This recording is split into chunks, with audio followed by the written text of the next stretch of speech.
And they'd stay here. It was pretty much a family affair. At the beginning of the 1942 season, the cannon had a more sinister meaning. The burgee went up at 12 noon, Eastern War savings time. The restaurant was closed. There was no orchestra. There were no scheduled races. Membership was 84. There was no Commodore's ball.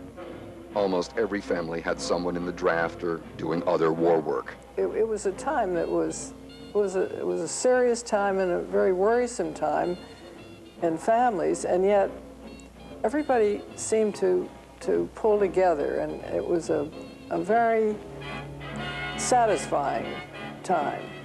There weren't as many people around, and there wasn't as much activity. I mean, we tried to keep things going the way they had been, but it was rather curtailed because there wasn't as much participation. By mid-season 1945, it was over there. You know, I can also remember at the end of the war so vividly when they announced VJ Day. And I was standing, and up until that point, you couldn't drive a car. I don't think I got a driver's license till I was 17. There was no sense, you couldn't drive. But I so clearly remember that day, and people in Guilford taking their gas pumps and just sort of letting it sort of flow. Because all of a sudden, it was all over. There were quite a lot of kids down here, but it wasn't the explosion. And those kids were starting to be old enough to take care of the next batch, next wave that hit. They had these parties where they had these, you dressed as an advertisement. People, Lydia went as Lydia Pinkham with a towel around her head, and her husband went as a jockey short ad, and Betty Stevens. That caused a sensation in the rocking chair fleet. Yes. Pippa Cooper and them were a little aghast. On the water, the Zips were still going strong, but the Manchesters were aging. You pumped your way around the course in those literally with a bilge pump because you couldn't race them hard without them leaking. They decided to try and develop a class of boats that would be new and would be all one design, and they could foster this competition and go on. Our family, along with Jack English and Chick Young and Henry DuPont, got involved with the Eastern Inter Clubs, which I'm sure Jack English told you about. And those are 35-foot sloops designed by Phil Rhodes, and we had an active inter-club racing between Pine Orchard and Sachem's Head. There were 4 of them at Pine Orchard and 5 at Sachem's Head. But the end of the war, end of rationing, and the beginning of a new prosperity ushered in the nifty 50s at the club. Back in the 50s, I was very active in the club, and I was committee this and executive committee, but then we were summer people, and rightly the people who ran the club were people who lived here all year round. And the first year that we lived here, Danny Reinhardtson, I think, was president of the association or something, and active in the club, and they came to the door and knocked on the door and asked us to join the club. Anybody who moved in, automatically, they said, you have to be a member. It had a much larger membership, and the entire focus of the membership was not on the water and sailing. There were people who were interested more in the society of it, who used it as a place of access to the water to swim, and liked the opportunity to play tennis, and there were tennis facilities available for the club to use. I had little children at the time, and I could look out the window and watch the tennis match that was going on. And it was very convenient. I could stay with the kids and still watch my husband play. He was a very good tennis player. It was a club in which children really mattered. Swimming and sailing and learning the lore of the sea. It was 1956, and I was going into my senior year of high school, and I was hired by Frank and Ethel Rutherford to be the steward of the yacht club. So I kept the place clean, rented the rooms, ran the launch, and tried to keep the kids under control. There were sailing instructors and swimming instructors who were very attractive, so all the girls were flirting with them. And Howard Tuttle, who was a Commodore, right after Binks, he was the club steward and kept us all in line. All the decorations were still up from casino night, and I had heard that the kids were going to break into the club and tear it all down. So I got ready for them, and I had the club was locked up, and there must have been 20, 30 kids out there. All came to the porch, and they were getting the windows open and coming in the windows. And I got the starting cannon out, which had a 12-gauge blank in it, and I fired it into the fireplace. 4th of July is a big deal. Everybody around. It was for little children. Corky Fisher and I started it down here, and we went around Chimney Corner Circle. I did Teddy, and Jack Kennedy, and Bobby and Teddy. And Wynn was sitting in the rocking chair. And I mean, this is a kind of a Republican enclave then, and they all booed, but I clapped, and we won a prize for that. They were wonderful. But times were changing. Sachem's Head was no longer a summer colony. People had come to stay. Back in the 50s and early 60s, it was primarily a summer colony. And so people came to Sachem's Head for their vacation, and that was their focus, was the club. Whereas now it's mostly winter families, and they have other interests in town or in work or whatever else outside of the club itself. But, you know, back in the 50s, there were only a handful of winter residents. This club back in the 50s and 60s was very, very active in ocean racing. And I think as far as the Bermuda race went, I think this club had the highest percentage of its members participating in the Bermuda race compared to any club in the United States. It took place every other year, even years, and I did 13 of them. I've been on, I think, 4 Bermuda races. Jack English, Wimbrel.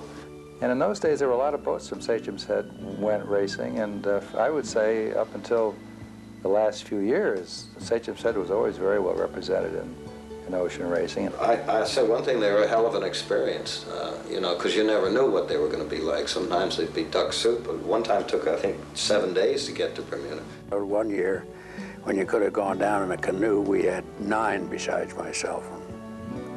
The beer supply was in dire distress. Since we were that late and going to be that far behind, and I was a cook, along with standing my watches, they figured that if they stayed out one more day, I'd get a prize for having cooked the most meals. The most exciting time we had was the 1960 Bermuda race. It ended up the hurricane of 1960, which was a pretty brutal storm. I think other than the Fastnet race, it was one of the worst storms at sea any fleet of boats ever went through, and it was quite exciting. But we were sufficiently inexperienced that Carlton Mitchell went on to win the race, and we ended up coming in down near the tail end Charlie's, but at least we got there and we had survived. I never would go in a Bermuda race myself because I like to get a night's sleep, and I thought if they would anchor at night on the way to Bermuda, I'd be happy to go and then sail every day. And but our son doesn't feel that way. He's done a number of Bermuda races. We went from Bermuda to Marstrand, which is in Sweden. Those races took about 25 days. The ocean is big, and you're out there alone. There's no question about that. You're on your own, and only what you do for the boat and the boat does for you and the good Lord does for you both gets you across. We had all been brought up doing lots of sailing. I mean, that's about all there was to do down here when you were kids growing up. They commuted to the club by boat. It started out one famous day, and there was a modest norther, but it was there. And I looked up and followed her, and all of a sudden I saw that she was going to Spain. There was no possible other direction. But that's kind of the tradition that you really were raised in. That's right. Because that's what they do with Sachem's Head. You know, the kids learn to sail and race in small, one-design boats. That's been the principal I think, goal of the yacht club, as long as I can remember, is teaching sailing and doing sailing and racing, and the extent to which you do blue water sailing depends on the individual. I sank a zip on opening day of the yacht club. With a zip, you have to use a lot of helm, a lot of pull on the rudder to steer the thing, and more so with more wind. And the rudder post broke on me, and so now I had no rudder, and I had the rocks right over here, and opening day ceremony of the club over there, and somebody said, "Hey, you gotta come see Tom's going up on the rocks over at Hal Mean's house," and I did, and I knocked the keel off the boat. I think that kind of killed off that glass. The next boat in the line was the Lightning. Well, Lightnings were a challenging boat. They carried a spinnaker, and they kept three kids pretty active racing. I can remember some of the Lightning races. In fact, one of the first races I ever witnessed, one of the boats tipped over. It happened to be the Austin boat. Senior Bill Austin got up on the deck to drive the spinnaker because he was a giant of a man, and the thing just went down. It went over and down. They all came in wet and bedraggled, and the boat full of water. This goes back now 30 years. At one of these regattas, which happened to be next door at Madison, there were 80 Lightnings. And now if you go to one of these regattas, you may find one or two. But only a year later, the club added the Blue Jays, 13.5 feet with a 5-foot beam and a flat bottom. We know it's a great boat for children to learn in because it's one of few small boats that has headsails, jib, and a spinnaker. And so they learn when they're very young what they're going to handle when they get on a big cruising boat. The Blue Jays were marine plywood, and the Eastern Interclubs were what, cedar? I think they were cedar. But anyway, they're all wooden boats, and as people's time got more valuable, and you always want to reduce yard bills, the fiberglass boat really was the boat to go to, is the way the future was going. So just another year later, the club got another new racer. And I can remember the beginning of the Ensign fleet when my dad and Hal Neen and Milt Bullard and Leighton Lee all took delivery of their boats at the same time, and we began coming down to Sachem's on the weekends on a regular basis. It was a good serviceable boat, and we'd all go to the regattas. We'd go to Stonington regattas, all sail up together, sail back. Had a ball. At the clubhouse, even though it had been redesigned, the hospitality factor remained. We didn't have a place down here, and my mother didn't want to be stranded down here during the week with young twins and me to look after. So the solution was the rooms upstairs in the yacht club. They were made up very nicely. The house committee did a beautiful job of clean linens and clean bedspreads and whatnot. They were primitive at best, but it worked for us. We had square dances on Wednesday nights, and they were great fun. And I think that this was all a very old-fashioned kind of thing compared to what kids do today. I worked on the Follies with Peg Rush and helped with the dancing thing. It was very, very informal, very funny. And John came out in a tutu.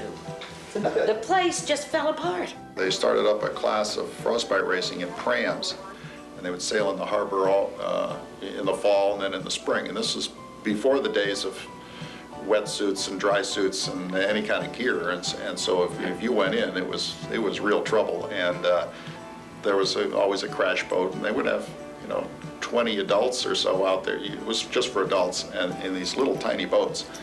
And that was a winter tradition too. Mostly an excuse for a cocktail party. I was afraid you might bring that up. The yacht club, of course, never had allowed any alcohol on the premises. You know, they'd leave the dance, row out to their boat, and have a cocktail party all through the harbor. Cocktail parties going on in the boats.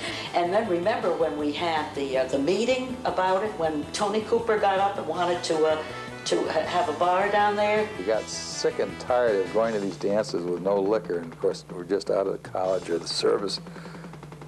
So we went on a big crusade to get liquor at the club, and I can remember in Passion Please at the annual meeting about how it was mandatory. You couldn't even bring bottles of liquor over. Which created extraordinary patterns of behavior by adults. We had a special meeting some years ago when I was Commodore to see whether we could loosen the liquor, anti-liquor grip, at least to the extent of having it for parties and so forth. And we spent 2 hours with a large turnout in the clubhouse, and it all ended up as sort of a dead heat.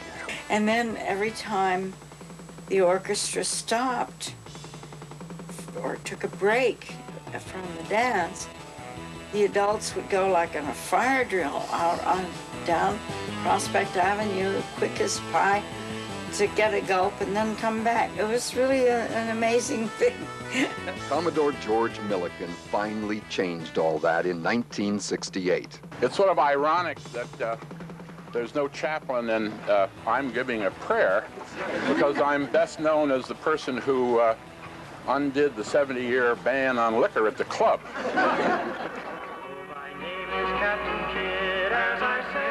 The same year, there was fun afoot with the Captain Kidd Regatta. And we had put pennies around on one of the rocks out there, and the people were absolutely convinced that they'd found some of Captain Kidd's treasure. On a more serious note, Harold Neen redesigned the mooring plan for the harbor. Because boats were all crowded in there and they could bang into each other, and he made an organization of just where each mooring was to be, all based on the size of the boats and so on, and that was a tremendous help. Neen also proposed extending the breakwater by another 150 feet and dredging the cut. It would have cost over $300,000. It never happened. Which is probably a good time to remind ourselves how the whole outfit is run in the first place. The Sachem's Head Yacht Club is owned by a corporation, and the corporation was originally the members of perhaps the 6 or 8 families that put the money up to buy the property and build the club.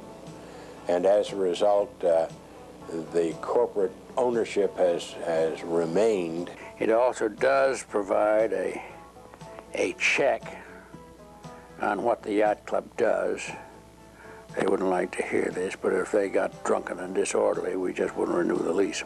A bunch of people in that are wildly enthusiastic to start a ski-doo racing center or something else. So some of the old-timers might pull the reins back a little bit, you see. The 70s brought many successes to the club on and off the water. The junior sailing program started in earnest with a fleet of sea dogs. We don't see too many kids who learn to run bottom dinghies. They're gone. They would terrify the generation. They would terrify the kids. You'd take an 8-year-old kid and you put him in this dinghy, and the slightest little motion and the boat would rock violently. And it was very, very tender and round. And it would keep rocking to a point where it wouldn't rock anymore, and the water would never come in. But it was initially so unstable that it just scared a whole generation of kids, I think. The Adams Cup is the women's cup, and that was featured heavily when we were there, because we had the regional elimination races at Sachem's Head, and we had a team representing us in that. Of course, storms at Chimney Corner have always been a problem. Just when you thought you had a level playing field, all of a sudden a hurricane would come and there go all the docks. So you go back and do that. I mean, and the painting and the reshingling and the whole bit. But most of everything that was ever done at that yacht club was done by volunteers. We didn't hire a whole bunch of professionals because we frankly didn't have the revenue to hire a whole bunch of professionals. With or without volunteers, all this costs a lot of money. The dues had to be raised to pay off the corporation's loan for repairs. But there was lots of fun afloat. In the one design, the Lightnings, we had what they called a ragamuffin race, where you would trade boats. But everybody was jumbled up. I happened one time to get Joe Walden's boat, and his unquestionably was the best. In one race, they crossed the starting line backwards. And without any skill or knowledge, that boat would just go faster than anybody else. And he decided to jibe. But he did not tell anyone, including me. But the trouble was, there was one thing I didn't have that that boat needed, and that was Joe Walden at the tiller. And off I went. Totally overboard, really quite effectively overboard. In racing, it was the end of the beloved zip class, and also the old flagpole. It's when the flagpole blew down, we told the insurance company. I think it fell down. We won't mention any names, but it seems some kids were trying to hoist each other on the gaff, and that's when it fell down, you know. But the underwriters, who happened to be very friendly, accepted our statement that it blew down. Into the 80s, the club was beginning to change again. During the 60s and 70s, there were quite a few cruising boats of fairly substantial size, but all of a sudden now there aren't as many as there used to be. Because there are more ensigns, there are more sonars. Cruising boats get pretty expensive, they take up a lot of work, and the payback isn't very good, or just maybe it goes through cycles. We have very few big boats, but still many, many boats, and the harbor is full. I mean, I don't think there's any moorings open this summer for boats. It is, after all, a very small facility. And anything that happens in the way of social activities and so on has to have all the amenities dragged across that footbridge by somebody. One of the advantages we have is the fact that we're at the widest part of the sound, and that to me is a great advantage, because you don't get huge numbers of boats coming in and out, although now with these muscle boats and the cigarette boats, sometimes it gets noisy over a weekend, but compared to the extreme ends of the sound, where it's very narrow and there's lots of boat traffic and there's lots of chop, we're pretty well isolated. Everybody falls in love with the Sachem's Head Yacht Club. It really is one of the most charming little yacht clubs there is any place. A wonderful sailor named Henry DuPont, who was very active in the sailing world, he would never go into a vineyard race. The reason people would ask him, why don't you ever go in that race? He said, I don't want to miss the marching at Sachem's Head. Everyone in the club, starting with the Commodore, Vice Commodore, and so on, double up so that they're 4x4, they're 8x8. And one time we did get 16 abreast. That's quite a crowd. And we even had engineers come in to check whether the building would fall down with all these people thumping on the floor. We have a club song. Oh. Sing it. Oh, it's Sachem's, it's Sachem's, it's Sachem's make the world go round. It's Sachem's, it's Sachem's, it's Sachem's makes the world go round.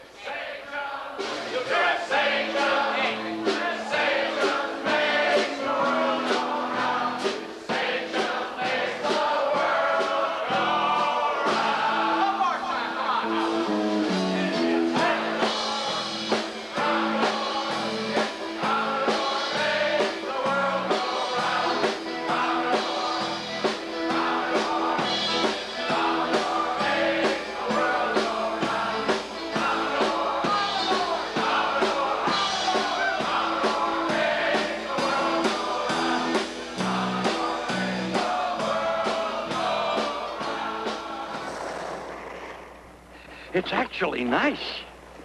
Nice. Nice? It's more than nice. It's the only thing.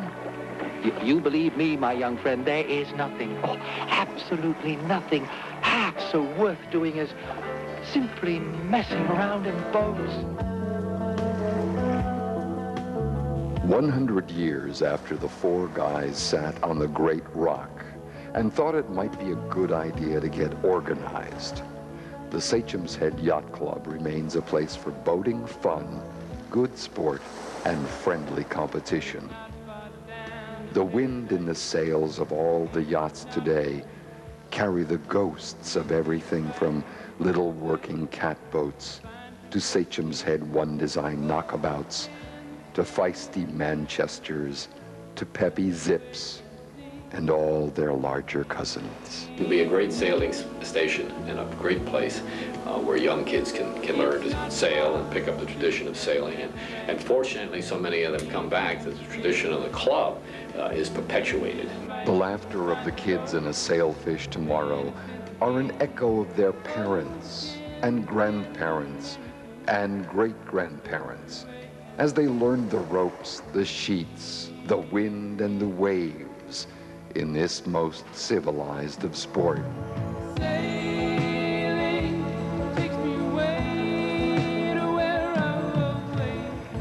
Eager sailors are waiting to reach their shores again.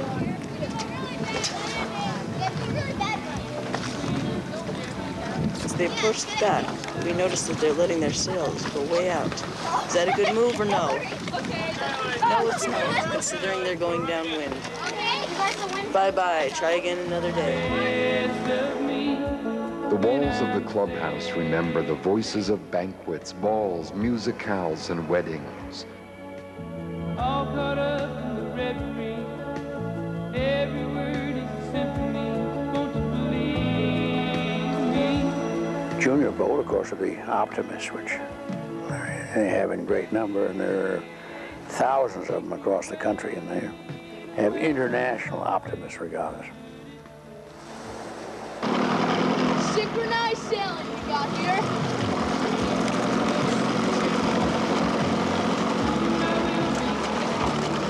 Wasn't that beautiful? I give it a 9 out of a 10 score. And now, of course, they've gone into this, the Vanguard, and they got another hot class there. They've sold a lot of, I don't know where we're going to put them, but those are trapeze type dinghies, you know. Your crew member's out on the end of a wire hanging on for dear life. The waves beneath return each spring to refresh the souls and bodies of the hundreds and hundreds who have been the life and blood of Bloody Cove, the pillars of Chimney Corner. Yeah, I've always felt that the One Design was a great place for just basic sailing training, and it's great that the kids have the programs they do at Sachem Head, because they can always go into the bigger boats, but they got to know the basics and know them awfully well. Coming up! Notice Chris goes to the center board and then pulls the boat over from a standing position. Then he helps his friend in. From the very beginning, the stroll across the bridge, the club burgee at the masthead, the forest of sails bobbing in the harbor, has signified a respite, a place apart from workaday world. But in a century, the club itself has given birth to men and women of vision, wisdom, power, and greatness. People who learned the value of friendship, sportsmanship, and sharing from their comrades encountered here. In body and in spirit, there is no finer landmark on Long Island Sound than Chimney Corner and the Sachem's Head Yacht Club.